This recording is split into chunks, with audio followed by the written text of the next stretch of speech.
Lifelong Learning nasceu Lifelong Education, educação ao longo da vida. E a mudança de educação para aprendizado está muito vinculada a um olhar de que educação é uma coisa que você recebe, né? A pessoa ativa, quem educa é o educador, a educadora. Quando você muda para aprendizado, você muda o foco da atenção. Quem aprende é aprendiz do aprendiz. Eu vejo essa mudança acontecendo nos últimos 20 anos. Do aprendizado ser considerado quase sinônimo de fazer um curso, de ser educado, né? Para o aprendizado estar mais vinculado a uma busca pessoal. Agora, por outro lado, acho que a gente está numa sociedade que está imbecilizando o processo de aprender. A gente não lê mais, a gente recebe conteúdo que alguém escolhe pra gente. Então, assim, a gente está sendo muito estimulado a um pensamento muito raso, e acho que esse é um problemaço. Eu tenho uma hipótese não testada de que a pessoa desescolarizada, ela é uma melhor lifelong learning que uma escolarizada, porque ela teve que fazer os caminhos dela. Lifelong learning não é fazer curso pela internet, mas eu acho, de verdade, é uma ferramenta, porque se não for pelo aprendizado, como tem mudança social? Esse podcast é um oferecimento da BMW, líder em mobilidade premium. Esse é o podcast Lugar de Potência. Lições de carreira e liderança com o maior headhunter do Brasil. Afinal, tem 1,94 m. Vambora?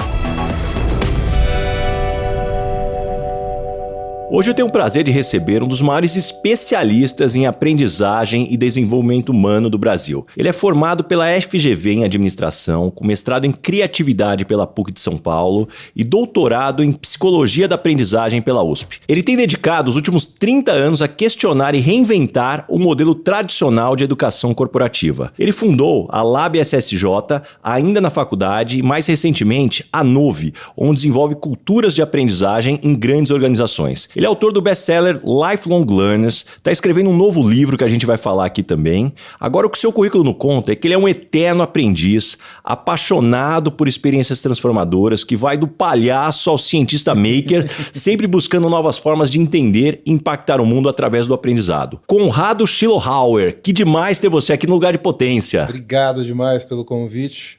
Adorei estar aqui. Estou neste momento do meu pé, meu tendão, estou recuperando o tendão, gente, uma cirurgia de tendão, então foi bom sair de casa um pouco e vir bater um papo. Bom, dá essa oxigenada.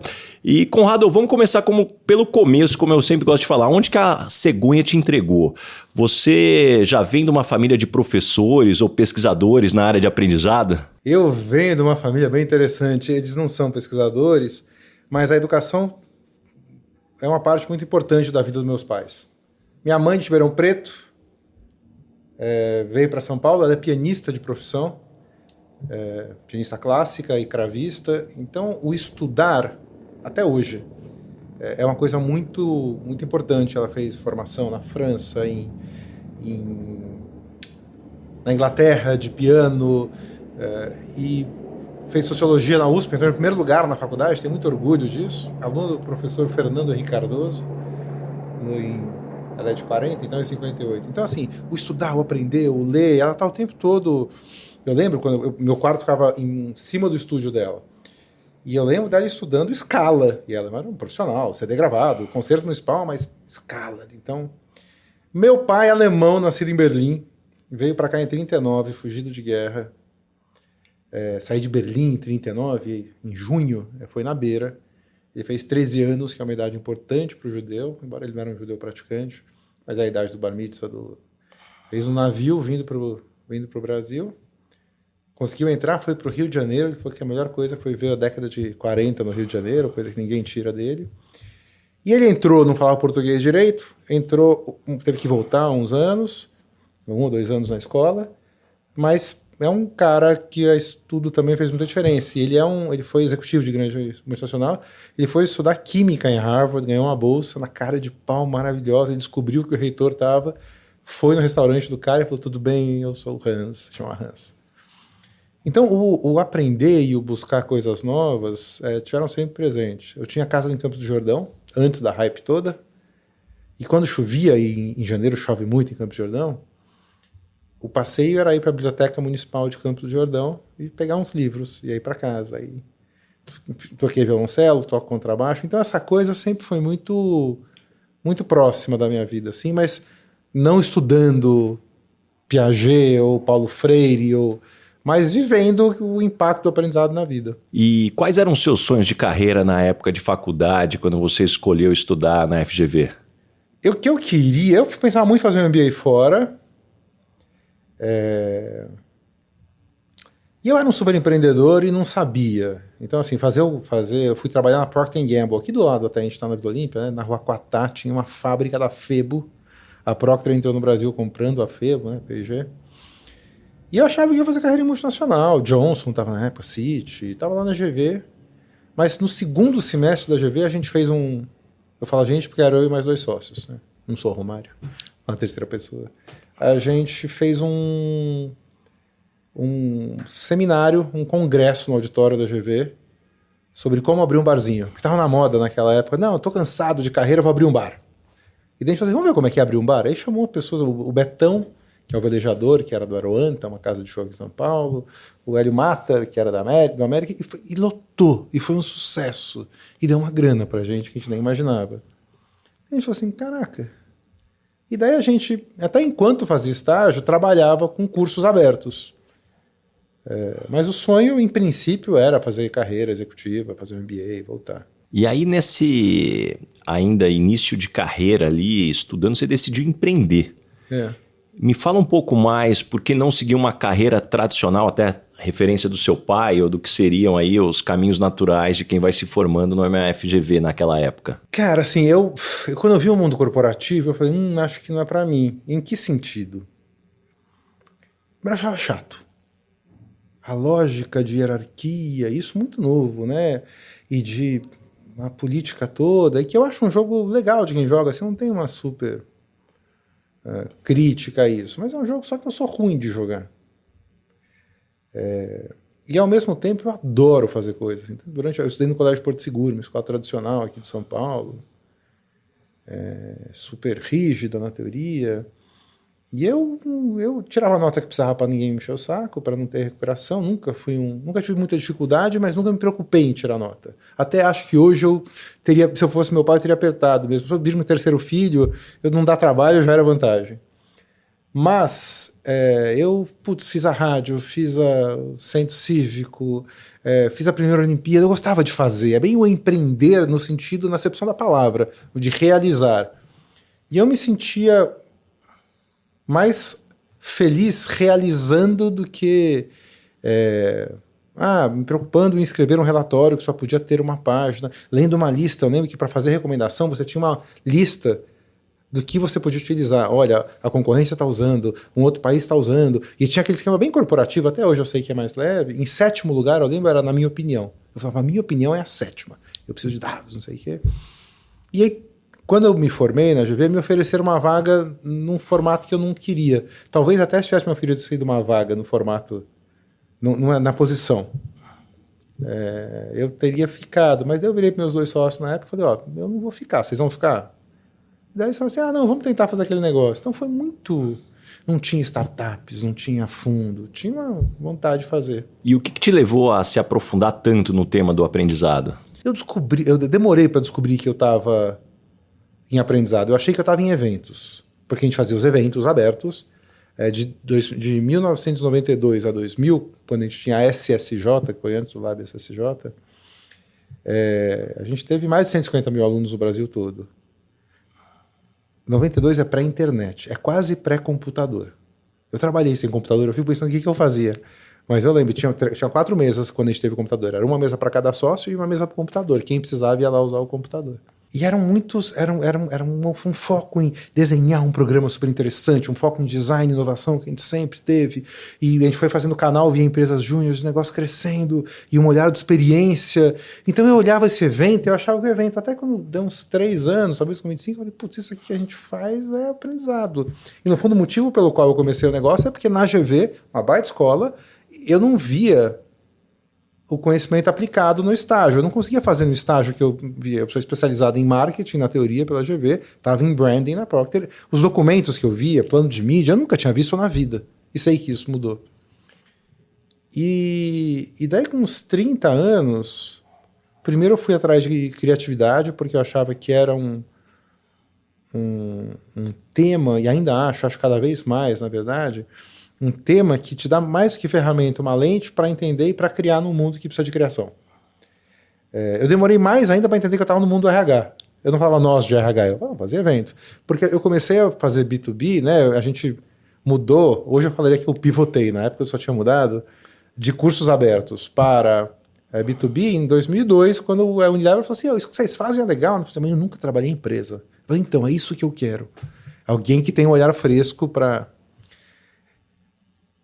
E daí acho que naturalmente eu comecei a verificar, putz, mas como é que é esse processo? E acho que o primeiro caminho foi em estudar andragogia, e aí eu traduzi, né, a gente traduziu pela empresa o livro de andragogia, e eu sempre tive uma vontade, acho que isso foi meio dos meus pais mesmo, de um olhar mais aprofundado. Deixa eu ver. O nome do livro foi traduzido porcamente como Aprendizagem de Resultados, porque o cara falou assim, se ficar... O título original é O Aprendiz Adulto. Putz, é lindo, The Adult Learner. Mas ele fala que vai para a estante de pedagogia e não vende, a gente quer manter na estante de RH e negócios. E achei uma escolha ruim. A tradução merecia... Agora que eu fiz doutorado, eu daria um tapa nessa tradução também. É um livro super técnico. É um livro bom, acho que não vende mais, mas em inglês dá para comprar. E tem uns PDFs. Acho que como não vende, acho que está tudo certo. Tem uns PDFs por aí. E aí, quando eu fui para o doutorado... eu entrei no doutorado, na psicologia da aprendizagem, porque eu falei, gente, eu preciso entender o que é. Eu estou há 40 anos trabalhando com esse negócio do aprender, mas o que é o aprender? E a gente sabe que, fala-se muitas coisas que não é. Mas eu entrei no doutorado, o tema de pesquisa era como ensinar criatividade para jovens adultos. Você tem que fazer um... E, na terceira conversa com a minha orientadora, eu falei, acho que tem outra coisa que eu quero ver aqui, que é o aprender, como é que é o aprender do adulto?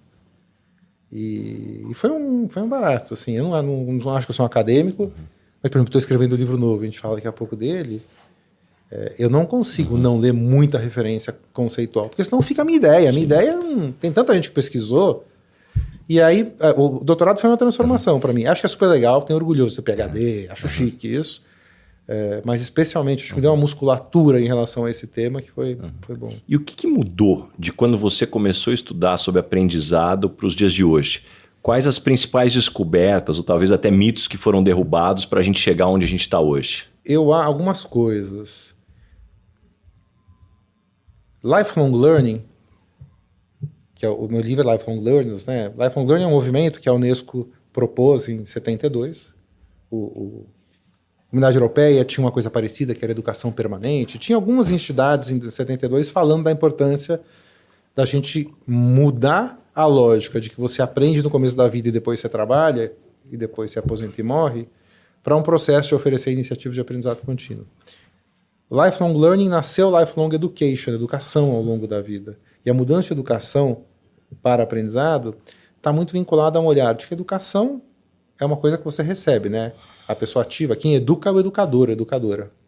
Quando você muda para aprendizado, você muda o foco da atenção. Quem aprende é a aprendiz, o aprendiz. Eu vejo essa mudança acontecendo nos últimos 20 anos. Do aprendizado ser considerado quase sinônimo de fazer um curso, de ser educado, né? Para o aprendizado estar mais vinculado a uma busca pessoal.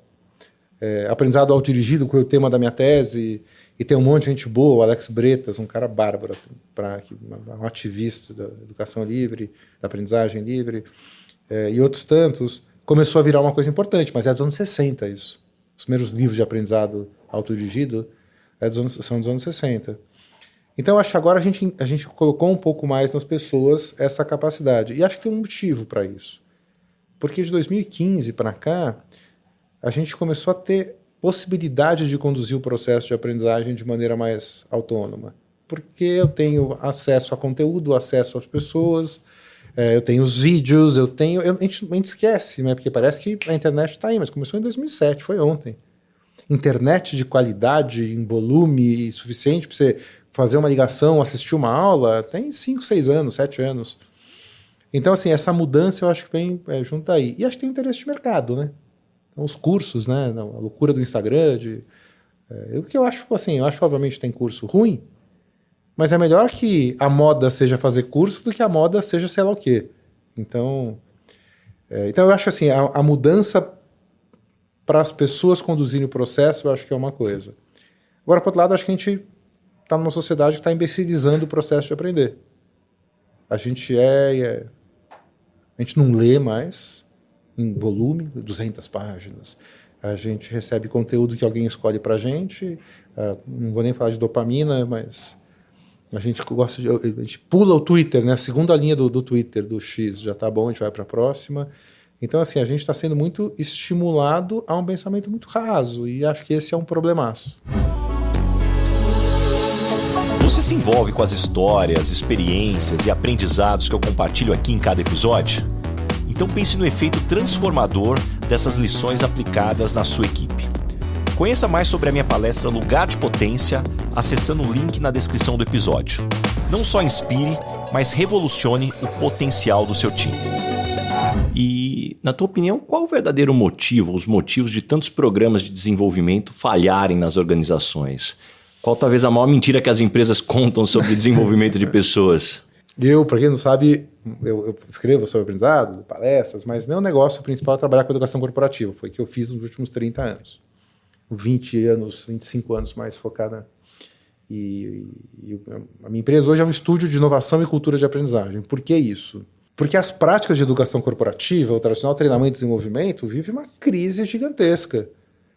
Porque é uma coisa muito louca. A gente precisa, o Fórum Econômico Mundial tem uma coisa que chama de Upskilling Revolution, a revolução da requalificação, novos temas, a inteligência artificial vai pegar parte do trabalho cognitivo, repetitivo, e a gente precisa aprender novas coisas, e o comportamento do consumidor muda, e a gente tem novas tecnologias em todas as áreas. Então tem uma necessidade de aprendizado gigantesco. Tem facilidade para isso, porque você tem mais acesso. Mas a cabeça é uma cabeça muito ainda educacional, no sentido de que é uma lógica da educação infantil aplicada em educação para adultos. Isso não funciona. Eu falo todo dia, acho que todo podcast, toda palestra quase. Essa frase de um cara que chama Edward Lindemann, tem um livro em português, chama O Significado da Educação dos Adultos, The Meaning of Adult Education. E a frase dele é assim: a gente não pode ensinar adulto oferecendo conteúdo na esperança de que um dia a informação seja útil. Quando você faz formação de competências, eu falo, tem aqui, ó, você tem comunicação, trabalho em equipe, inovação. Vai estocando esse conhecimento. Aí você estoca e vai que você precisa, tá lá. E não é assim que funciona. Eu brinco, o maior desperdício corporativo é curso de técnica de apresentação. A pessoa vai aplicar isso nos próximos 6 meses? Não vai, ele não é elegível ao programa, porque se você não vai aplicar, você vai esquecer. Então, o dilema que a educação corporativa vive hoje é um dilema da pressão da necessidade do aprender com a dificuldade de achar um formato que gera engajamento. Eu brinco sempre num ciclo assim, faço pesquisa de clima, quero treinamento. Faço treinamento, ninguém vai. Quem vai não aplica. Aí pesquisa de clima ano que vem. Então, assim, a mudança no meu modo de ver, e enfim, por isso, parte por 2 caminhos. O primeiro é mais inovação no olhar. Ontem eu estava com um cliente, num grupo, e ela falou assim, gente, a gente tem que ser mais sexy. E é isso. Por que a pessoa olha os cursos fora e fala assim, nossa, esse eu quero? Por que a gente não produz coisa aqui dentro, né? Tem que ter um olhar mais sexy mesmo, mais interessante, mais inovador. A minha formação esse ano foi para a Fast Company, Festival de Inovação e Design, não foi para um festival de tecnologia, de treinamento e desenvolvimento. E a segunda coisa é pensar nesta lógica de uma cultura de aprendizagem que estimule o aprendizado o tempo todo. A gente fala de 70, 20, 10 a 1000 anos. Não acontece. Então, assim, como é que a gente reconhece, e aí um pouco do livro novo, né?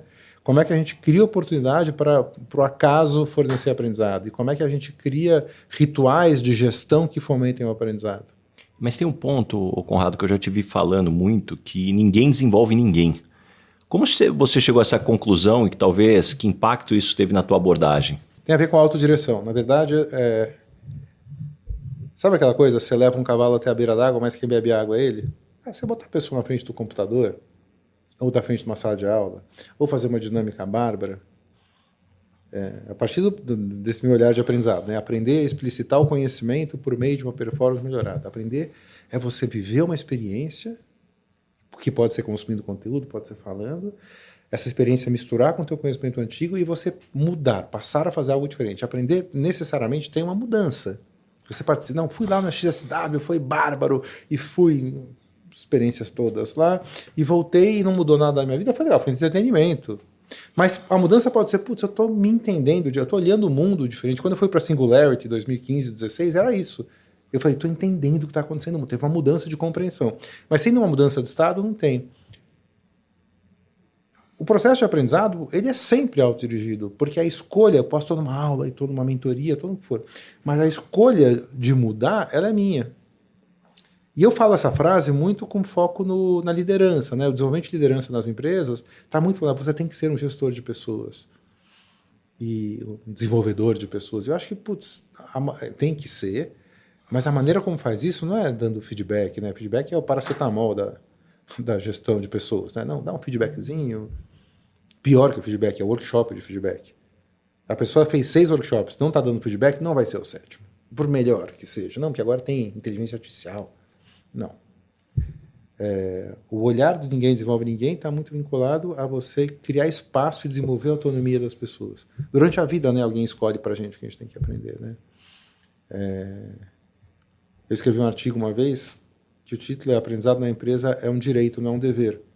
A gente fica com essa coisa, não, você tem que ser o protagonista da sua carreira, o protagonista do aprendizado, e acaba botando uma pressão, e aí bota a meta de quanto a pessoa tem que aprender, quando na verdade o caminho legal é falar assim, cara, olha que legal, você tem a oportunidade.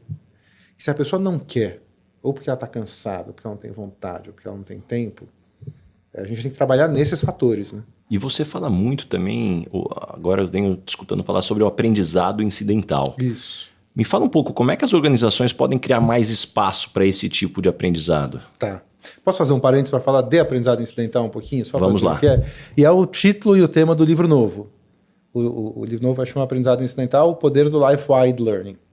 Life-Wide Learning, o aprendizado ao largo da vida, eu gosto de falar aprendizado em vários domínios da vida, o aprendizado, foi um conceito inventado pelos mesmos criadores de Lifelong Learning, que é a Unesco, quando ela falou assim, a gente precisa aproveitar a vida para o aprendizado, porque se a gente achar que o aprendizado é só na escola, a gente está perdendo oportunidades. Então, o Life-Wide, ele mora dentro do Lifelong, não são coisas complementares, ele mora dentro. Então, um caminho é o aprendizado intencional, que é o que eu falo no livro, que é basicamente a gente parar para pensar, fazer uma escolha, eu brinco, se matricular num curso em que você mesmo vai ser o professor, a professora. E vai conduzir. E você vai fazer escolhas, e você vai escolher conteúdos, experiências, pessoas e redes, e você vai, enfim. E talvez você vai investir 2, 3 horas por semana, um pouco nem atividade física, 5 horas por semana, sei lá nisso, se você for muito focado. Mas você vive. E a escolha de como e onde você vive impacta nas possibilidades de aprendizado que você pode se oferecer durante a vida. A gente nasce com muito mais neurônio do que precisa, porque a gente vai podando, né? E o termo é esse, né? A gente vai podando e reforçando o que a gente precisa de acordo com o ambiente, de acordo com o nicho que a gente vive. Até os 20 anos, a gente tem um olhar de exploração aberta. Em inglês é explore mesmo. E é onde a gente está criança que está procurando o mundo, o adolescente que faz um monte de cagada, o jovem adulto que está empolgado. E depois de um tempo, a gente vai para a exploração fechada, o exploit em inglês, que é... eu começo a contar com informação que eu já tenho, eu já vivi o suficiente. Então, e o cérebro funciona assim porque é muito econômico para ele, o cérebro tem uma baita preocupação com a preservação dos seus recursos, né? Então, para que eu vou tentar um restaurante novo? Eu já sei qual que é. Nossa, sabe aqueles memes de festa? Como é que é festa? Chega em casa cedo. Então, a gente naturalmente, e de novo por uma forma como o cérebro funciona, a gente vai buscar pouca coisa. O que o aprendizado incidental pode se beneficiar é se você quebra um pouco esse processo e volta para uma fase de exploração aberta depois de velho.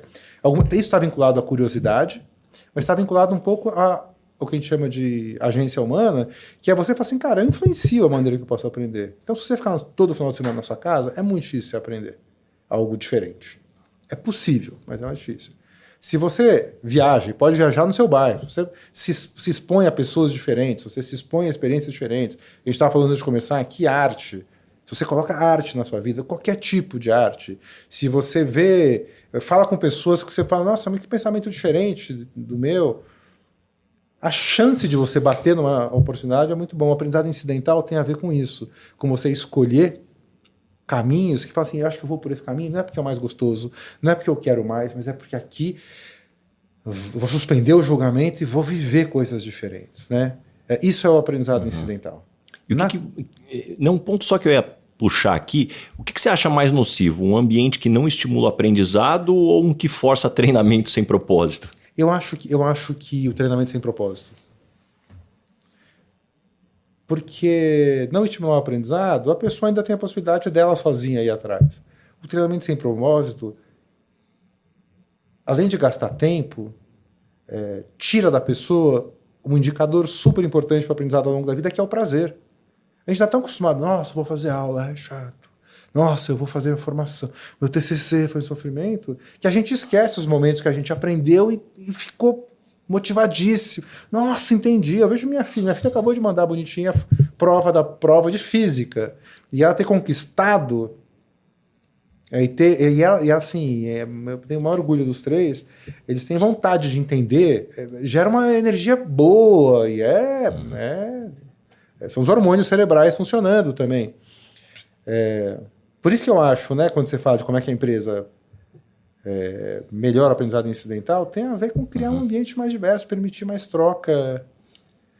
Tem falado, basicamente, a gente precisa de 3 coisas para aprender, que eu passei agora rápido, que é tempo, vontade e energia. Então eu preciso querer. Intencionalidade. Essa coisa do cavalo, uma vez eu falei numa palestra, essa coisa de você dá o cavalo até a beira d'água, ele não bebe, daí um cara gritou do fundo lá, bota sal no coxo! E achei interessante, não, é uma metáfora, uma analogia que não dá para utilizar, mas porque é muito tosca, mas é meio botar sal no coxo mesmo, faz a pessoa ficar com vontade, né? E aí acho que tem a ver com a liderança, tem a ver com a exposição, né? Então, assim, a vontade ela é o princípio número 1 da andragogia. Tempo, né? A gente está sem tempo para nada. E eu acho que a rede social está comendo tempo. Esse ano eu li muito. Muito. Quais minhas 2 dicas? Eu não durmo com o celular algumas noites. Hoje eu até me controlo mais. Eu não durmo, tiro do quarto. É mais forte que eu. Eu perdi a batalha para ele. Eu estava lendo, para mim isso me pegou. Eu estava lendo Mia Couto, que é um escritor, poeta, bárbaro. E era um romance que é da região deles, passava em Moçambique, em Angola, e tinha umas palavras em português de Portugal que eu não estava entendendo. E daí eu pegava para procurar a palavra, quando eu vi eu estava cooptado. E daí quando eu tirei, que é uma coisa até do James Clear, lá do Hábitos Atômicos, que eu acho um barato esse livro, eu falei, cara, é porque ele fala, atrapalha o comportamento que você não quer, eu atrapalhei. Eu até brinco, é triste, né? Em 12 passos mudaram o meu comportamento. Só para ir até o meu escritório e pegar. Mas não, mudaram o meu comportamento. E eu comecei a ler muito ficção. Não quero ler os livros de negócio, os livros. Quero ler ficção, quero ler livro bom. Quero me divertir. E de repente, sei lá, eu voltei a ler 40 livros por ano. Então, o processo da leitura está vinculado ao prazer, está vinculado a uma noite mais gostosa, está vinculado a uma sensação de, putz, estou fazendo a coisa certa, mas está vinculado a uma musculação cerebral aqui, a uma capacidade de imaginar, porque você lê, se você está imaginando, eu estou lendo eu nunca lembro o nome desse livro agora, que é um livro coreano de uma livraria, uma pessoa que abriu uma livraria e é um livro até meio flat, é um livro interessante, mas é bárbaro. Eu tô, sabe, para mim é uma meditação. Eu toco baixo também. Para mim tocar baixo é meditar.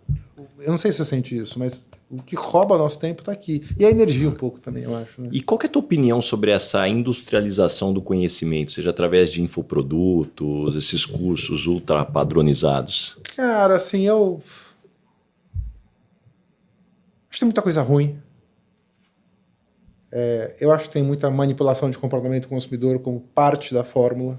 E tem um lado meu que fala assim, putz, que bom, como eu estava falando no começo, né? Que bom que as pessoas estão viciadas em aprender, seja o que for. Eu sigo uma menina da Ilhabela, acho que até eu achar o nome dela aqui, que ensina marketing digital, que chama Clara. E eu adoro ela. Clara Serbin. Eu tenho casa na Ilhabela, eu vou muito para lá, ela mora no Bonete. Porque ela está ensinando marketing digital e está ensinando um pouco de fazer site, usar mídias digitais, mas para ganhar um dinheiro honesto, 5 mil, 10 mil, não tem promessa de... Ela não está no Porsche, ela está construindo uma casa no terreno da Ilhabela. E eu acho ela tem 22 anos, sei lá. Então esse tipo de coisa é tão legal, ela usar a educação para transformar. Eu acho isso muito bacana. Eu acho que tem um movimento, de uma maneira geral, de enfatização de horas trabalhando, que eu acho uma burrice. Tem 1000 motivos de saúde. Mas você não tem como aprender, então vou trabalhar 14 horas por dia, 15 horas por dia. Bacana, em que momento que você aprende e toma decisão? E que, assim, então, assim, achar aí, gente, eu comecei a trabalhar com 18, eu tenho 54, nunca parei. Vendi uma empresa, acho que eu tenho um bom resultado de vida. Sou reconhecido no mercado, mas nunca existiu. Eu preciso descansar. Eu tenho 3 filhos. Isso é uma parte tão importante da vida quanto o resto. E eu acho que tem uma supervalorização e que eu acho burrice, não tem outra palavra. Acho que vai ter momentos da sua vida, vai ter dias. Os cursos eram no sábado, eu trabalhava sábado, mas terça-feira, se eu quisesse no cinema à tarde, eu ia. E com muito foco e com muito processo. E acho que isso às vezes vai junto do infoproduto. No pain, no gain. E fala assim, para aprendizado você precisa de tempo, você precisa de foco, você precisa de energia. E sem aprender você não vai chegar em lugar nenhum. Então a discussão de 60, 70 horas por semana me parece e isso às vezes acontece. Por exemplo, eu vejo o Murilo Gun, meu amigo. Ele fazia de um jeito muito bom o que ele fazia. Ele usava a forma de lançamento, fazia a restrição, mas ele tinha uma qualidade absurda, ele tinha um convite para reflexão, ele tinha... Então, acho que tem muito mais coisa boa do que coisa ruim. E que mudanças que você já percebe na forma como as pessoas aprendem com o advento de ferramentas como o ChatGPT? Eu adoro. Eu sou um super usuário na consultoria, a gente usa loucamente. Eu tive ontem uma experiência muito boa. Estou submetendo para falar num evento e para mim a ferramenta, eu uso o Claude, que é uma das geniais aí. Eu prefiro muito mais poderoso, 70 mil tokens contra 20 mil do ChatGPT. Eu gosto, assim. Para mim tem uma coisa quase da personalidade, assim. Para análise de dados, por exemplo, agora que eu estou escrevendo, eu trago muito artigo acadêmico e às vezes eu trouxe 15 outro dia. Eu não vou ler 15 artigos acadêmicos. Não tem nem tempo para isso. Mas eu queria que ele lesse e ele dissesse, qual vale a pena, que trechos que vale a pena. Assim. Eu gosto muito de ler, pegar o resumo. E no livro não tem nenhuma linha escrita por ChatGPT, é uma premissa minha. Mas é um parceiro de pesquisa. No Claude, o que eu fiz ontem eu tinha 2 artigos de dicas de como submeter para esse evento. Eu tinha um pedaço do meu livro, que era o que eu queria transformar em palestra. E eu falei, faz um texto inicial. E foi incrível. Então, assim,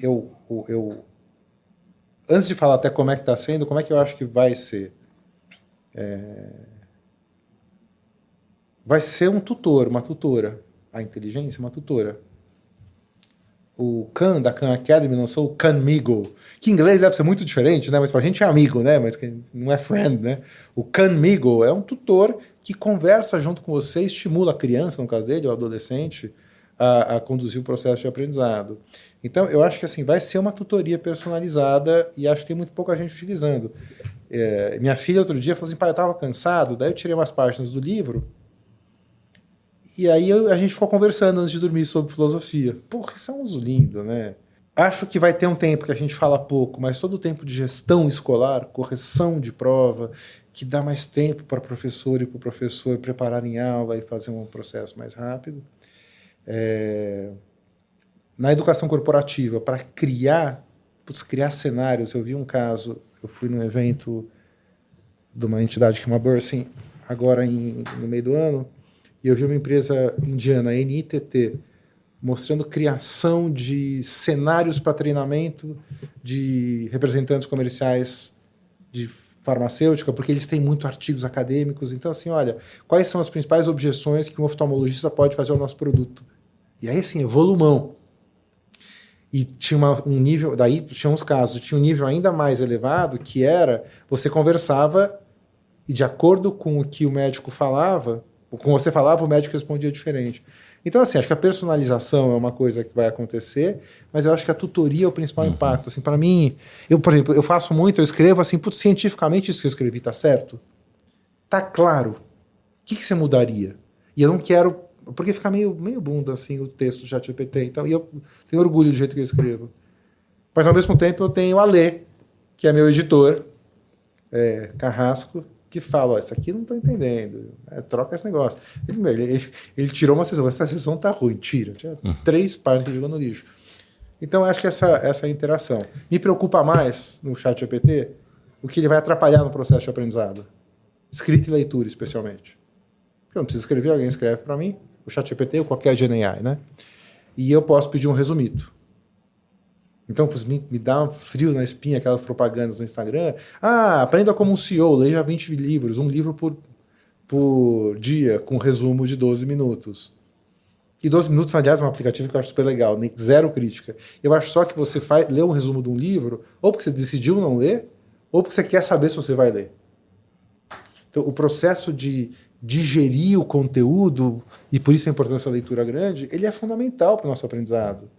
E pessoalmente, como é que você decide quais conhecimentos e habilidades você precisa desenvolver? Eu tenho um processo bem estruturado, um pouco do que eu falo no livro, eu uso comigo, eu me matriculo. Eu estou matriculado agora em AI para Learning. Eu mesmo sou quem vai conduzir esse processo. Estou matriculado em aprendizado incidental, porque é o tema do meu livro.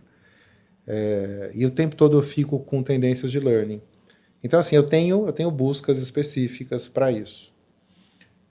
E, ao mesmo tempo, eu estou aberto para o que me provoca. Assim. Você tem alguma coisa que você fala, pô, nossa, esse tema é interessante, né?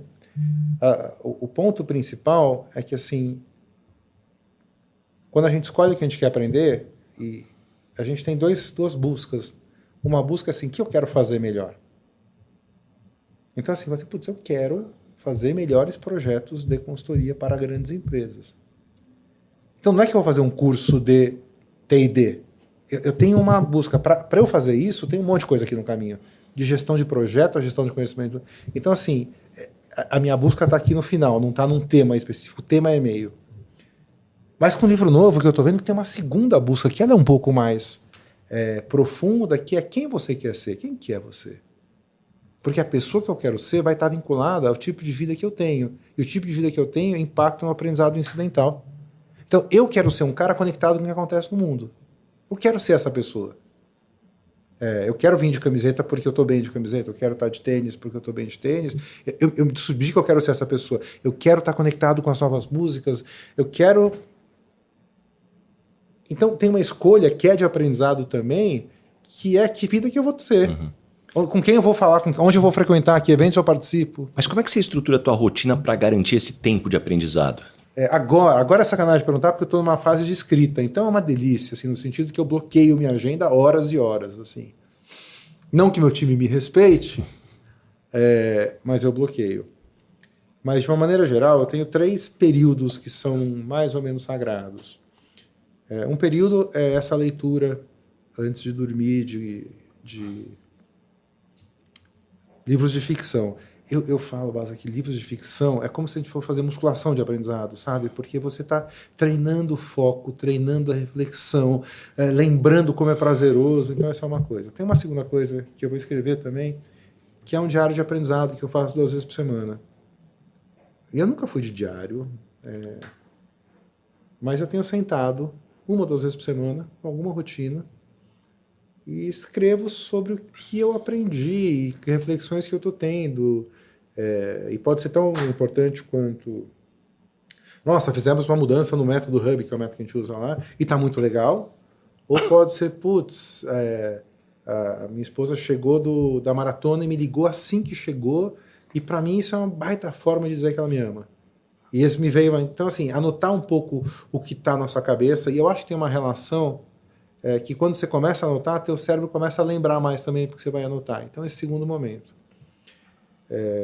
E eu marco, por exemplo, eu gosto muito dos artigos de consultoria, eu tenho um podcast desse cara do Bursing, eu marco na agenda ao mesmo tempo. E tem aí os encaixes, né? Então, tem esses 3, né? A leitura à noite eu tenho insistido muito. A escrita e o tempo de agenda. Mas, por exemplo, todo sábado, antes de ferrar o meu tendão, eu ia na academia fazer 1 hora de algum aeróbio. E aí eu tinha 2 podcasts que eu super curtia para levar.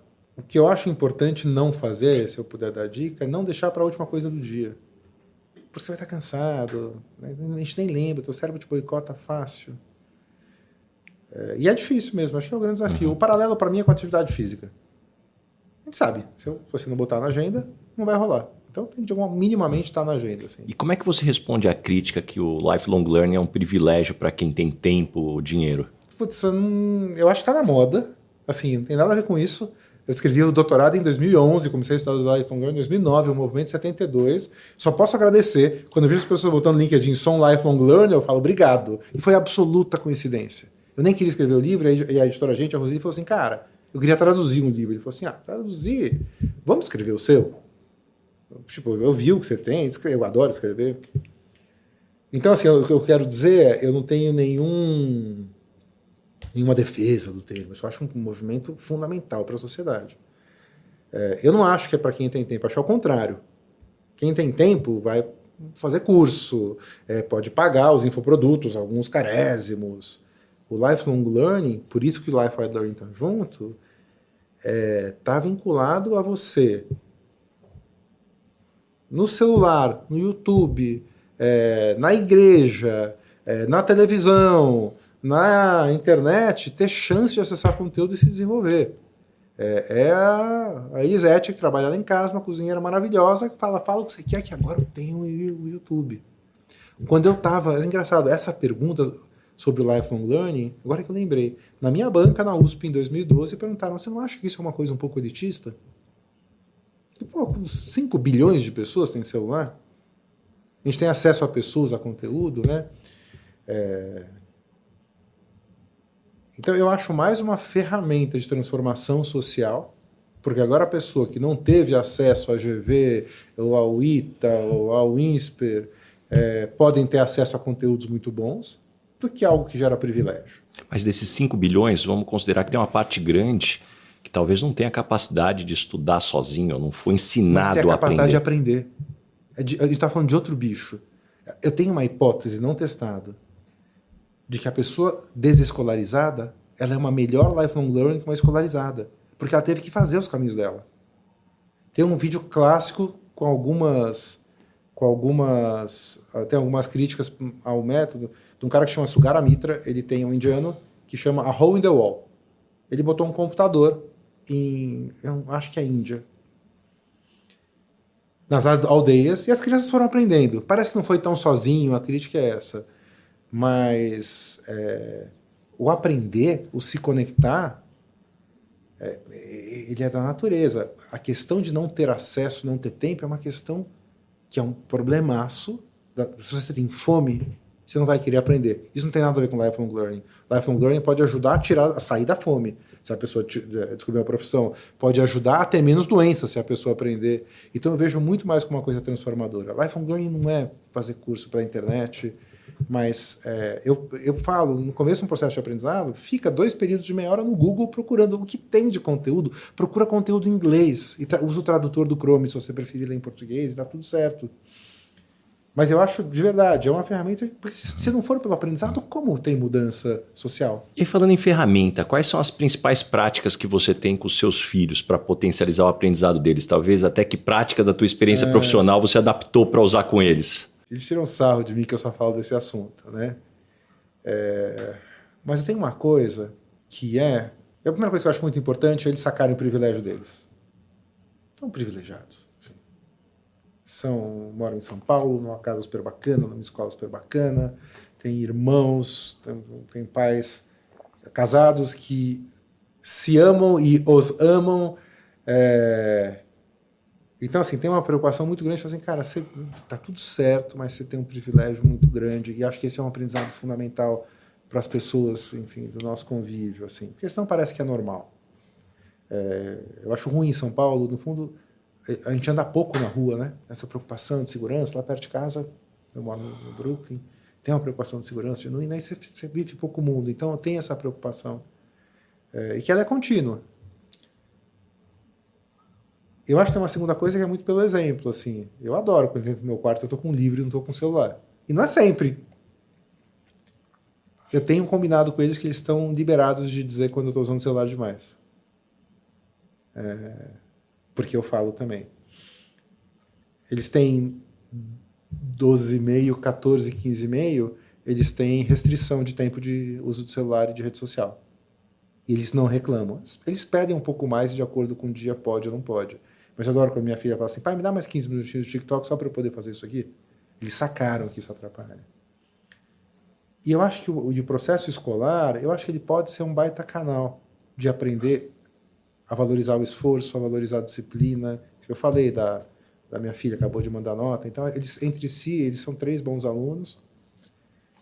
A minha filha teve um insight, a Alice, minha filha do meio, teve um insight maravilhoso no começo do ano. Falei assim, pai, eu sei por que tal pessoa tira nota boa. Ela estuda.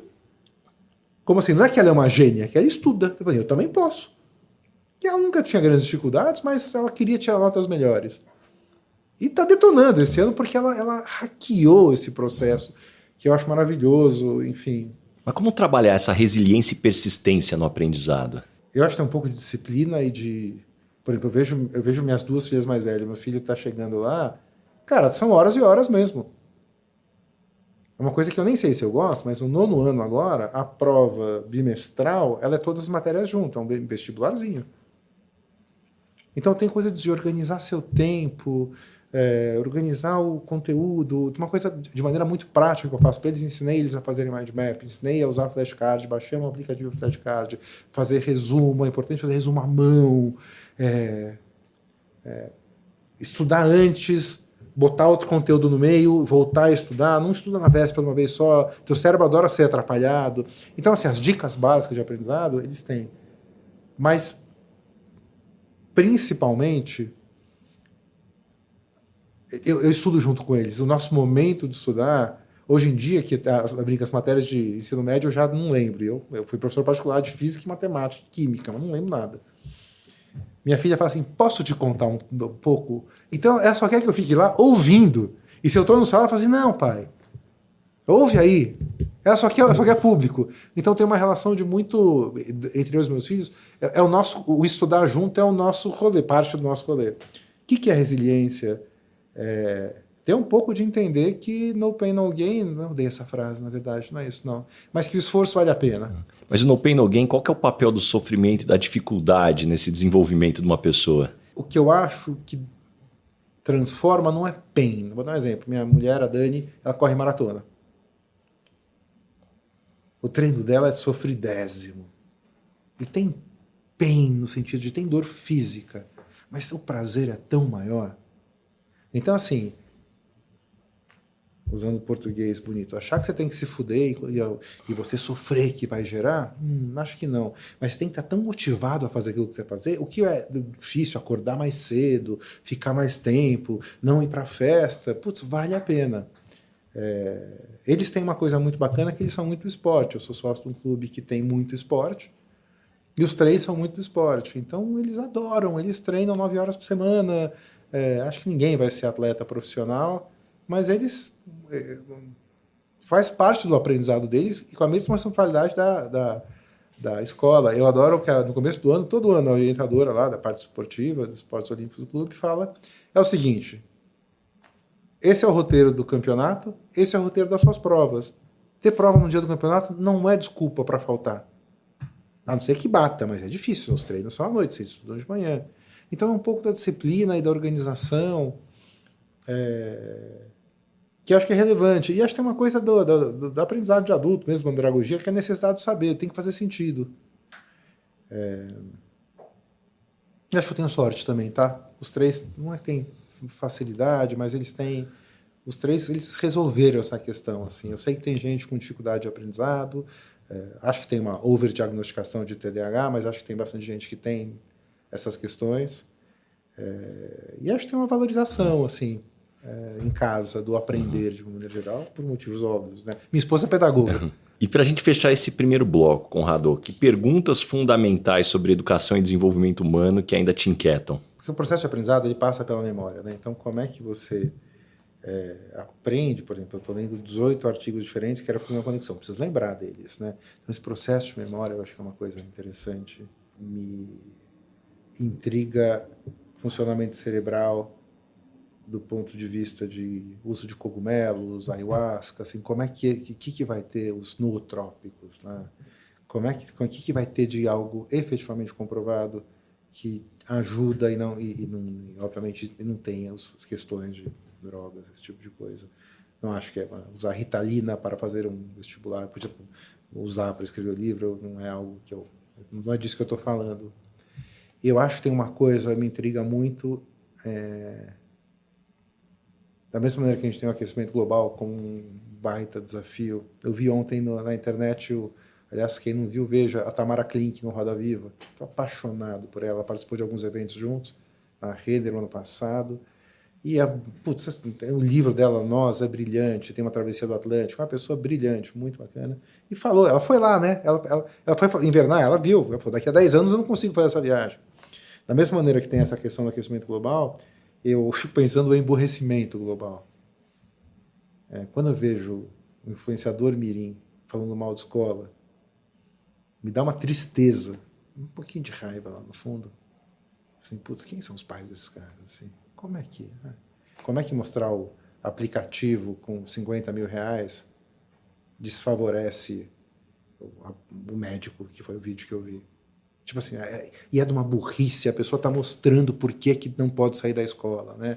Essa valorização do dinheiro como algo mais importante do que você se desenvolver. Eu estou escutando uma outra coisa, como você vê, eu escuto muita coisa. Estou escutando agora, o Chico Felice tem um podcast, estava no carro ouvindo, da Jujutsu, sabe? Que é aquela... E acharam ela e ao podcast. E, essa menina estava na crista da onda. Sumiu, né? E sumiu por uma cidade que eu não sei onde é, que tem 1.000 habitantes, e ela está numa casa grande e simples na natureza. Por que isso é pior do que ter o quarto carro de R$2 milhões? Por quê?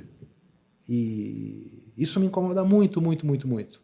Então, o emburrecimento global, com esses valores absurdos, e com a falta, putz, assim, vai ler Nietzsche, é difícil pra caceta, isso tem que ser tão valorizado quanto sei lá. Então, acho que e uma quarta coisa é a educação corporativa. Para onde que vai? Porque é tão importante aprender e tem tanta possibilidade. Eu brinco, né? Se organizar direitinho, todo mundo aprende. Todo mundo na empresa tem algo para ensinar e algo para aprender. Então, assim, esse teste para onde a gente vai é algo que me intriga. Esse podcast tem um oferecimento de Michael Page, líder em recrutamento e seleção de executivos no Brasil e América Latina. Conrado, chegamos agora no momento Headhunter. Qual que é a pergunta que você sempre faz nas entrevistas para contratar alguém para o seu time? Eu acho que a pergunta que eu faço, qual a sua história, qual a tua relação, qual o teu vínculo com a aprendizagem pessoal, não com o treinamento. E o que eu tento entender, de uma maneira geral, é uma mistura de curiosidade. Para mim, curiosidade é uma competência, uma habilidade muito relevante, porque tem a ver com olhar fora das bolhas, né? Acho que um dos problemas da polarização, não só política, né? No fundo, o mundo do like, não like, é que fica o fla-flu, é gostosinho, né? Você gosta de futebol, não? Não, normalmente não acompanho, mas tem o Corinthians. Você consegue justificar por que você é corintiano? Você tem algum raciocínio lógico por que você é corintiano? Não, eu tenho uma tendência a achar que é tradição de família. Quando a gente tem uma escolha que nem time de futebol, você não tem raciocínio por trás. Eu sou São Paulino porque eu sou. Quando eu preciso dar like, não like, nos grandes temas, não tem pensamento. Então, assim, tem que ter um pensamento. As grandes guerras do mundo que estão acontecendo agora, elas são complexas para botar o time, assim. Então, assim, tem uma complexidade por trás que eu acho que a gente perde um pouco essa sutileza. E a curiosidade, eu acho que é uma característica muito importante. E que tipo de pessoa não dá certo trabalhando com você? Primeiro, eu sou empreendedor, então, assim, isso não é comigo, me pega muito, assim. Eu acho que, de novo, eu tenho uma preocupação de carga horária, sempre tive. Eu tive alguns milhares de pessoas, eu tive muito PJ na vida, eu não tive nunca zero processo trabalhista, zero. Então tem alguma coisa na relação e no cuidado que eu tenho, tem que ser fair para os dois lados, que é importante. Agora a pessoa fala assim, putz, não, isto não, porque isso não existe, isso não, né? Pode ser, putz, não me sinto bem, a gente, obviamente. Mas, e uma outra coisa é ser muito dogmático, né? O aprendizado aprende, né? Então a coisa de não, porque o jeito que se faz, putz, o jeito que se faz onde, quando, né? Então, tanto que assim, Eu tenho orgulho da minha carreira, da imagem que eu construí no mercado. A galera da minha empresa me destrói com uma alegria. E eu adoro isso, assim. Então não tem... Não, eu falei, é uma opinião. Mas, assim, outro dia a gente estava atrasado, estava com a Nira. Ela tem um mestrado em cultura de aprendizagem, uma pessoa genial. E ela falou assim, putz, eu sei que a gente está atrasada, mas eu queria desafiar um pouco esse pensamento que a gente está indo agora. E eu acho bárbaro isso, então... E quando as pessoas não gostam de você, normalmente qual é o motivo? Eu brinquei outro dia com uma pessoa, que eu falei, todo mundo gosta de mim, vai? Ela falou assim, não. E deu o nome de quem não gostava de mim na empresa antiga. Eu adorei. A Vanessa falou isso para mim, Vanessa Reis. Eu acho que tem a ver, a impressão que eu tenho, eu sou muito apaixonado pelas minhas ideias e eu acho que eu posso soar arrogante. E posso, eventualmente, abafar a possibilidade das outras pessoas contribuírem com a ideia.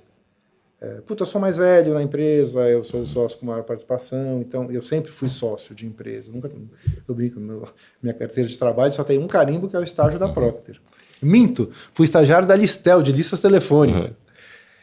Então eu acho que às vezes eu tenho isso, e acho também às vezes eu tenho muita vontade de participar e o excesso de participação atrapalha o processo. Eu tenho... Assim, não, eu também quero ver, eu também quero... Então, por exemplo, a gente faz um festival de cultura de aprendizagem chamado From Control to Culture. Acontece anualmente. Eu queria parar minha vida para fazer isso, mas não dá. Então tem um time tocando e eu falo, a gente viu o design agora, olha, meu olhar é esse, mas a decisão final é de vocês. Acho que é isso. E o que você gostaria de perguntar para o Baza, Headhunter? Como é que você vê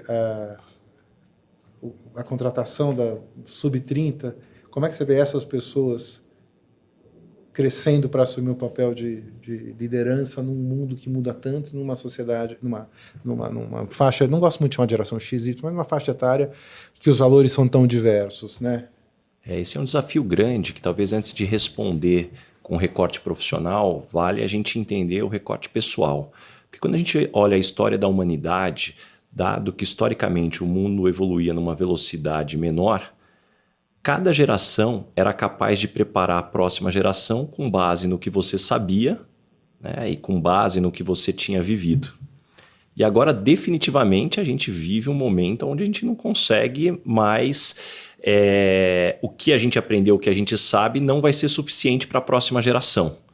Então, a gente entra num desafio de que, puxa... Primeiro que eu fui ensinado com base no que meu pai sabia, só que eu vou ter que ensinar meu filho com base em algo que eu não sei e ele também não sabe, e a gente vai ter que descobrir e ele vai ter que seguir com os próprios caminhos.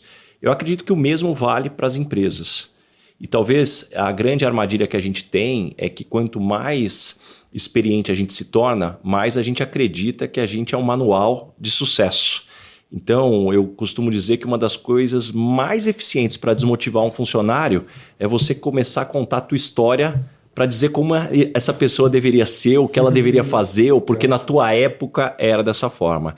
Então, para mim, ele passa pelo desprendimento de entender que a tua história funcionou para você, dado o teu contexto, dado o momento de mundo que você viveu, e, na verdade, como que a gente pode ajudar essas pessoas a desenvolverem frameworks, e não roteiros ou manuais para que você possa entender para onde o mundo vai. E, Conrado, chegamos agora no momento, dona Ângela, complete a frase. Eu sou esquisito por quê? Eu sou esquisito porque eu tô sempre em computação interna insatisfeito. Eu sou chato. Eu sou insatisfeito. E porque eu tenho uma síndrome de impostor incurável. Assim. Como que a tua voz interna fala com você? Ela me pergunta o tempo todo. Você não vai terminar essa porra desse livro aí. Mas você está escrevendo isso? Mas por que você está escrevendo isso? Tanto que eu tenho uma dificuldade muito grande de dividir o que é conhecimento técnico e o que é a minha opinião. Eu falei, cara, você tem 30 anos de carreira, você só fez isso na vida, você pode dar a tua opinião, você tem um doutorado também. Então minha voz interna me questiona muito, assim, me questiona muito. E caminhando agora para o final, Conrado, o nome desse podcast é Lugar de Potência. Qual que é o teu lugar de potência? Que tipo de situação, ambiente pode te jogar que você brilha? De maneira física, palco. Adoro. Eu acho que eu tenho acho que o melhor faço na vida é... Você falou do palhaço, né? O Márcio Balas, meu professor de palhaço, fiz 1 ano e meio de curso de palhaço. Então, assim... E o palco é o palco físico, mas estar sendo uma reunião. Essa coisa de engajar, motivar, envolver. Sou apaixonado pelas minhas ideias, eu acho que é uma coisa. Mas tem um lugar não físico que é um lugar da pesquisa, da provocação, da proposição do novo, que é um lugar, sabe, um lugar de sociedade, assim, que eu acho que eu faço bem, assim. Acho que provocar mudança, assim. E é bom de provocar mudança que você não se apaixona muito pela sua posição, porque você sabe que você vai mudar de novo. E me conta uma verdade que as pessoas não costumam dizer e, na sua opinião, é fundamental para se ter sucesso. Eu aprendo menos que eu deveria. Eu tenho menos investimento de tempo e energia no meu próprio aprendizado do que eu deveria. O Cavallini, que é um estudante de futuro, um professor de futuro, ele é da Singularity, professor oficial da Singularity, é o cara que, me ensinou as tecnologias exponenciais e é um baita amigo. Cara bom para estar aqui, viu? Ele tem um paralelo com a atividade física que eu adoro. Ele fala assim, não dá para fazer atividade física uma vez cada 2 anos. Você faz atividade física? Eu faço em janeiro. E depois? Não, depois é. Fazer pós-graduação é meio isso, né? Então as pessoas aprendem menos do que elas gostariam, mesmo menos do que dizem, assim. E o que você aprendeu nos últimos 12 meses, seja em conhecimento ou habilidade? Você sabe que essa pergunta é o início do roteiro de entrevista do protocolo que eu usei no meu doutorado. Exatamente essa. Então eu sou meio enviesado. Eu aprendi muita coisa, até porque como eu faço diário eu sei, mas acho que 2 coisas para falar aqui. Uma, eu aprendi muito sobre essa coisa de aprendizado implícito, aprendizado que acontece quando você não percebe, aprendizado incidental. Um livro, para mim, ele nasce 1/3 do que eu sei e 2/3 do que eu vou aprender durante o processo de escrita. Então eu estou aprendendo muito sobre o aprendizado incidental, o aprendizado implícito, são conceitos diferentes, sobre curiosidade, sobre abertura à experiência, que é um traço psicológico. Então, assim, eu estou super feliz com isso. E eu aprendi muito sobre o que eu quero e o que eu não quero fazer da vida. Graças a Deus está puxado. E como eu estou escrevendo, eu não quero uma vida que não tenha tempo de escrever, de fazer.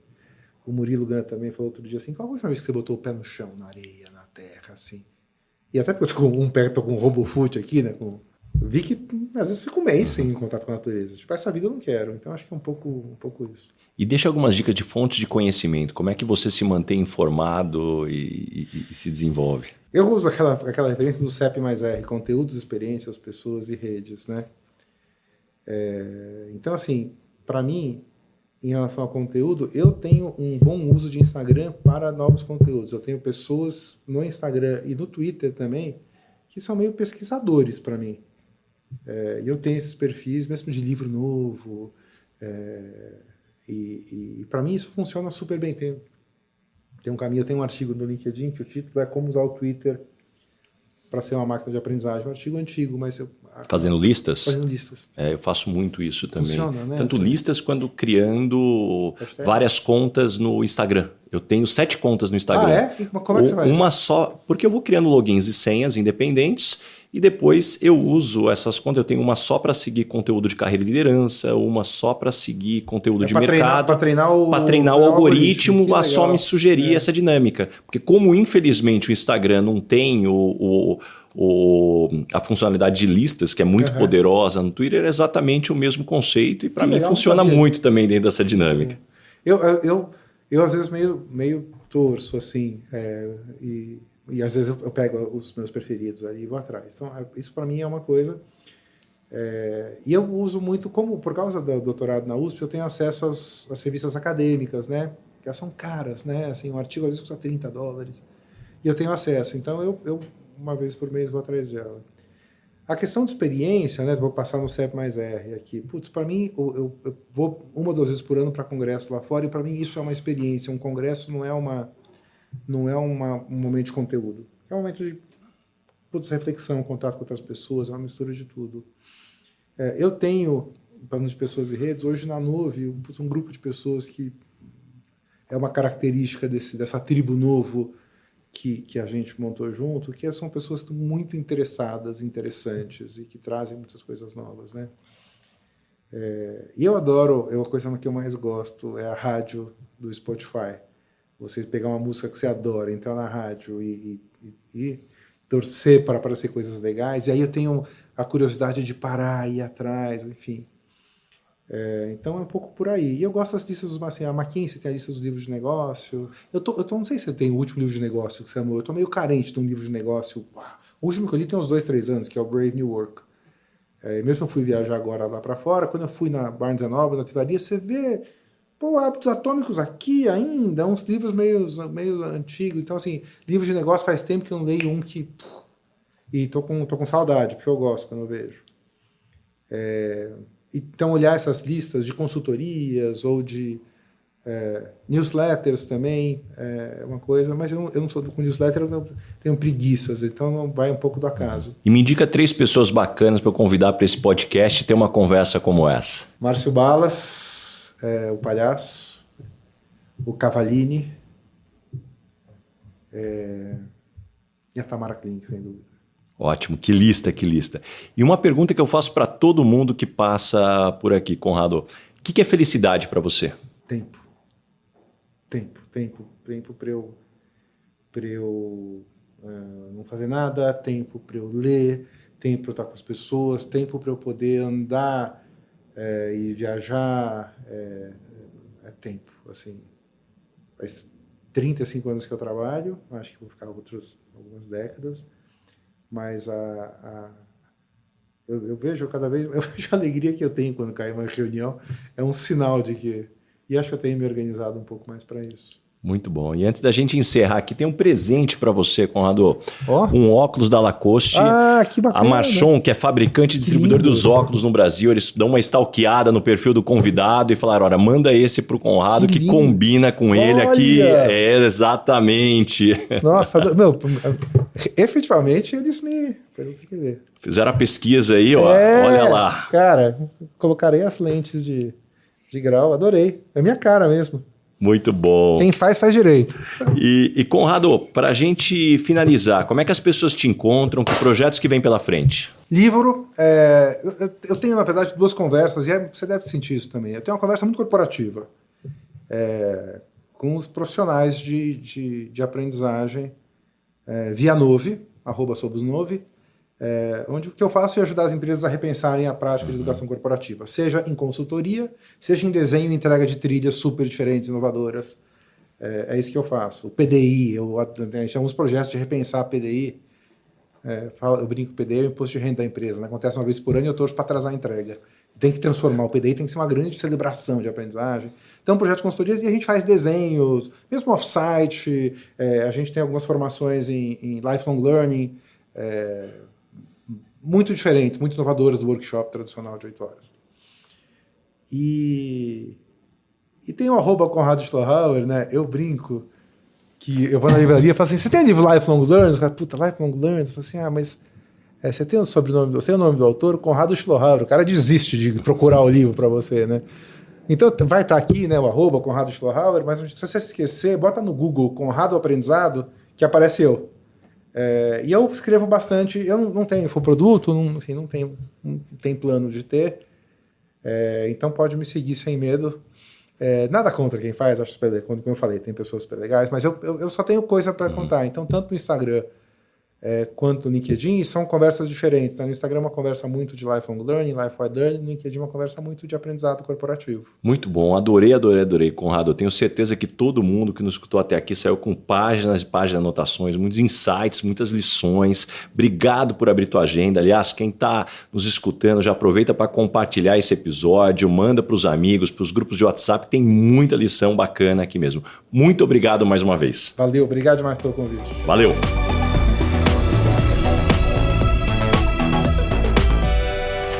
Este podcast foi editado por Felipe Mux.